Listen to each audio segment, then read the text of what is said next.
Border Gavaskar ట్రోఫీలో భాగంగా India versus Australia మధ్య జరుగుతున్న మొదటి టెస్టు మ్యాచ్లో తొలుత బ్యాటింగ్ చేసిన టీమిండియా ఫస్ట్ ఇన్నింగ్స్లో 49.4 ఓవర్లలో 150 పరుగులకే ఆలౌట్ అయింది.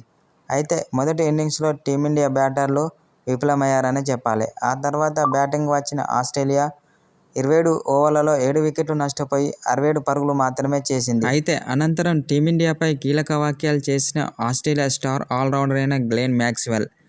అయితే ఈ మ్యాచ్లో తొలి ఇన్నింగ్స్లో టీమిండియా బ్యాటర్లు విఫలమైనా బౌలింగ్లో మాత్రం చాలా అద్భుతంగా బౌలింగ్ చేసి ఆస్ట్రేలియా బ్యాటర్లను కట్టడి చేశారని అన్నాడు. ఒక విధంగా చెప్పాలంటే జస్ప్రీత్ బుమ్రా చాలా అద్భుతంగా బౌలింగ్ చేశాడని అన్నాడు. కేవలం 17 పరుగులు మాత్రమే ఇచ్చి 4 వికెట్లు తీసి టీమిండియా బౌలింగ్లో కీలక పాత్ర పోషించాడు.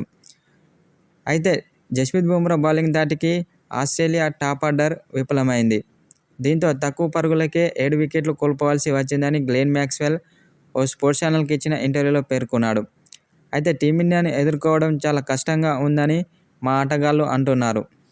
అనంతరం టీమిండియాలో బుమ్రాను ఎదుర్కోవడం చాలా కష్టమని అన్నాడు.